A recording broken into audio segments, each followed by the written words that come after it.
Olá, quinto ano! Hoje nós vamos falar sobre os tipos de energia e vamos começar pela energia térmica. Mas antes, a prof trouxe um vídeo para vocês para mostrar os tipos de energias renováveis que nós temos. Assista o vídeo e depois seguiremos a aula. A energia renovável.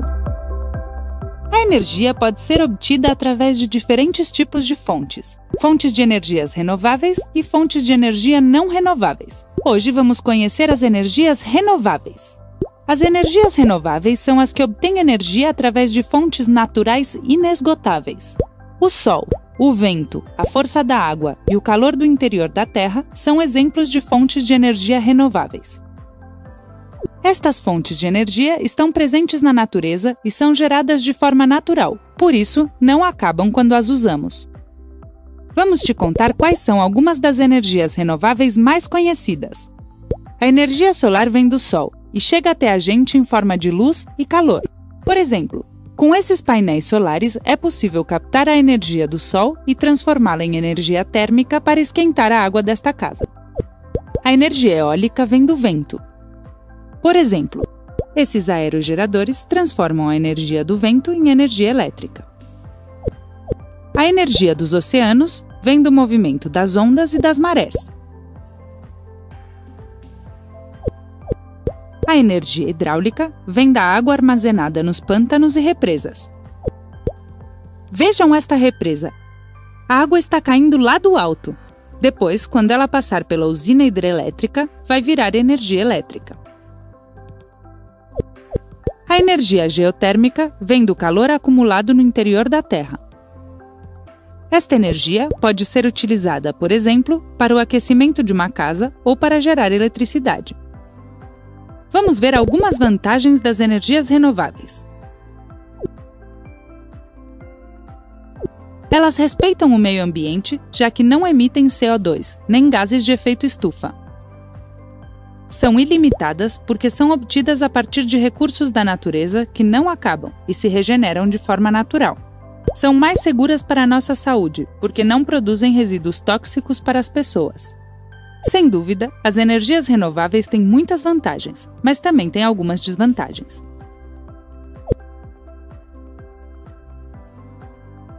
Cada lugar do mundo tem recursos naturais diferentes. Por exemplo, tem países com menos horas de luz que não podem obter tanta energia solar como em outras zonas. É uma energia obtida de forma irregular, porque depende dos fenômenos naturais que, às vezes, não são previsíveis, como a quantidade de chuva, por exemplo. Para atingir os objetivos energéticos mundiais e melhorar o cuidado do meio ambiente, é indispensável acelerar a transição para estas energias renováveis. Após assistir o vídeo, nós temos uma ideia de como funcionam os tipos de energia, não é mesmo? Vamos falar sobre a energia térmica. A energia térmica em forma de calor, conhecida como energia térmica, pode ser transmitida de um corpo para o outro. Você sabe quando você está com frio, você consegue se aquecer muito mais rápido se você chega perto da mamãe, do papai, de alguém que esteja quentinho. Você pega uma fonte de calor e coloca em você. Você consegue se aquecer ainda muito mais. Você sabia que o sol é uma fonte de calor natural que pode ser usada para aquecer água em nossa casa? Exatamente. Olha aí na figura da sua página 137. Tem ali então uma casa com placas solares que ela recebe a energia do sol, né? Energia térmica, é uma fonte de calor, e ela então vai para o boiler onde aquece a água, que a água quentinha vai para a tubulação e acaba então abastecendo a casa com a água quentinha. Então, a energia térmica é absorvida por placas coletoras solares, elas são armazenadas em um reservatório chamado boiler e também ela é transferida para a água que circula pela casa no interior da tubulação de cobre. Que legal esse tipo de energia, não é mesmo? Na página 138 vem falando o box Você Sabia? Você sabia sobre a importância da energia solar?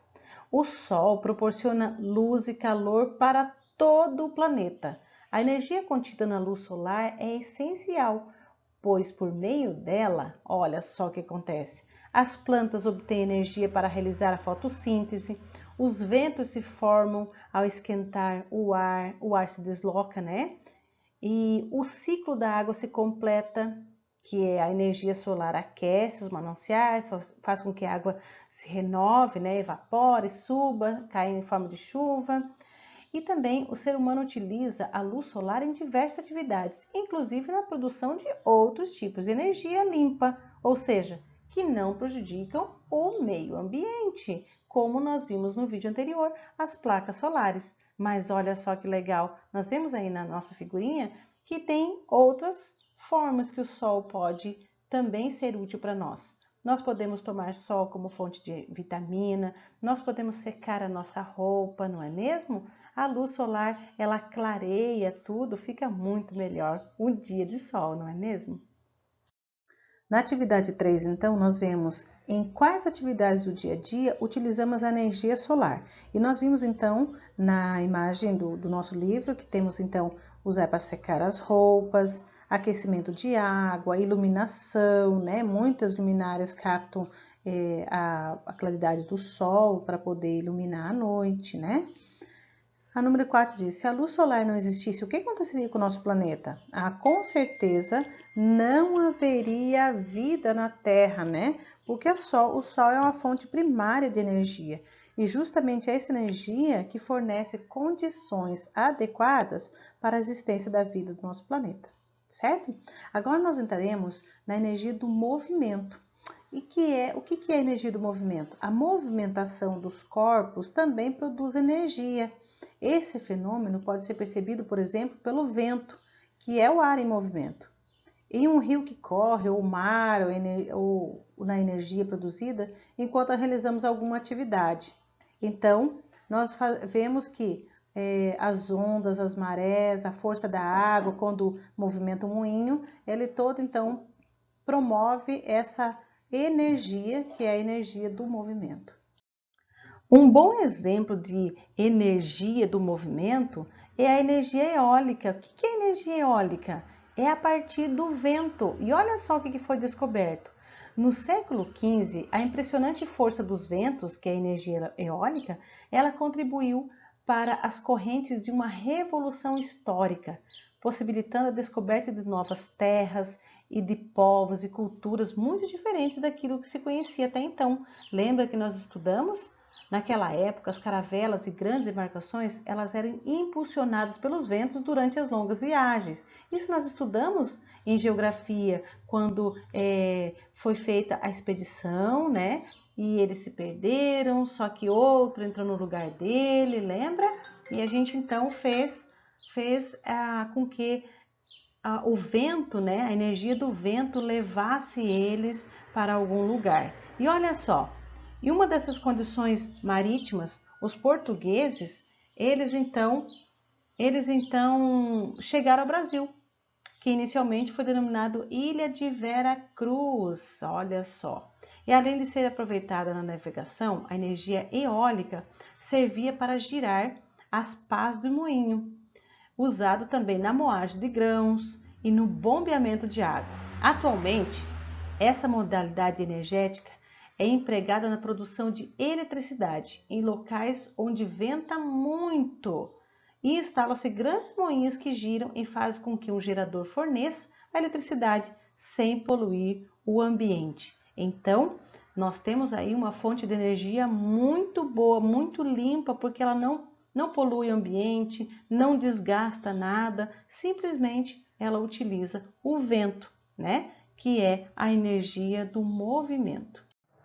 Outro tipo de energia também é a energia sonora.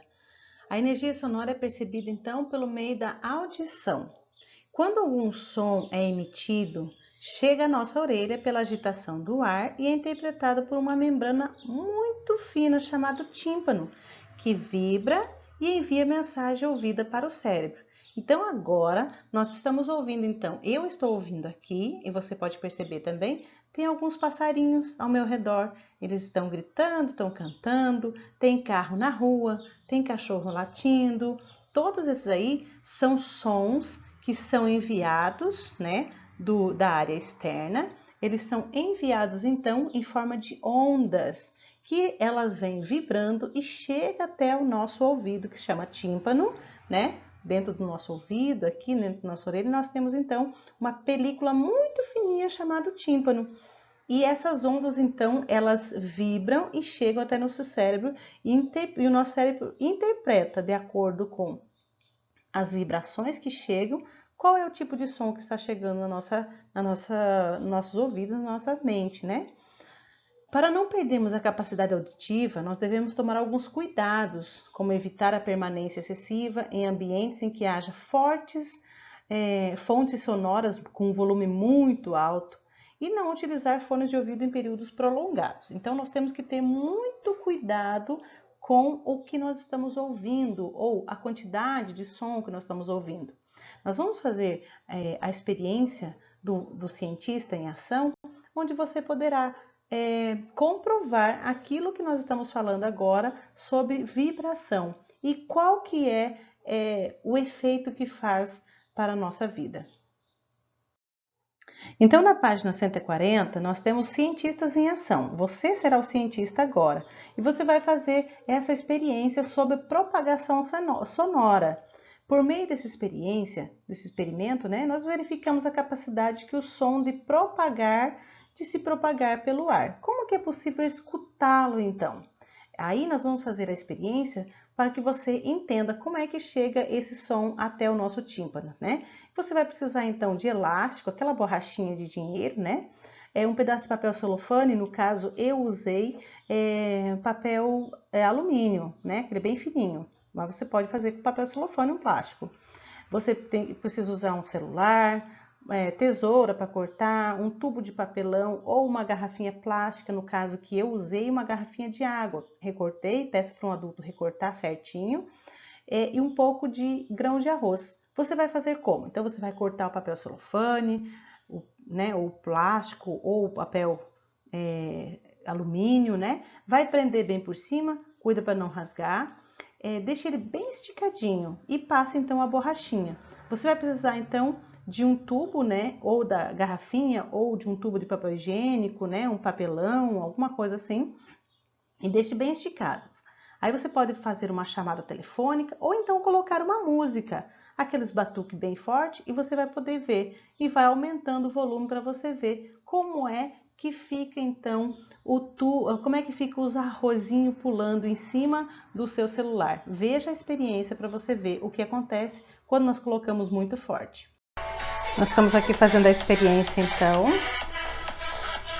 da energia sonora e nós vamos poder ver que colocando em cima do celular a gente sente então os arrozinhos eles já começam a pular, olha só. Porque existe essa vibração, então, deles estarem aqui pulando, tá bom? Nós podemos, então, trocar para uma caixinha. Se você tiver uma caixa de som, você pode trocar, então, e você vai ver que o som, a vibração do som vai aumentar ainda muito mais. Então, nós vamos fazer a troca do celular e você também pode fazer a chamada, como tem na sua apostila. E quando nós fazemos então a troca, você vai poder sentir que existe uma diferença muito grande das vibrações do arroz aqui em cima da caixinha. Vamos ver então.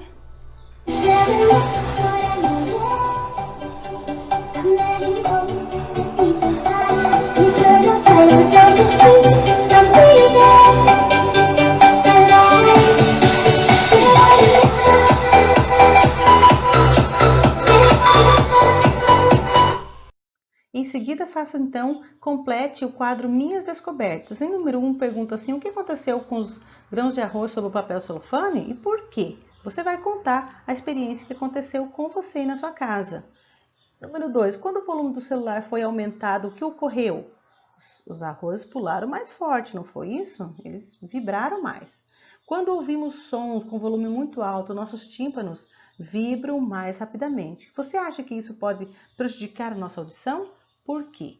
Claro que pode, né? Porque a gente pode até perder a nossa capacidade auditiva de acordo com a quantidade de volume e o volume que nós escutamos os sons, né? As músicas, enfim. pode ter um problema muito grande, assim como ocorreu da nossa experiência cair de cima da caixinha de som devido ao som estar muito forte, tá certo? Faça então e um bom trabalho para você.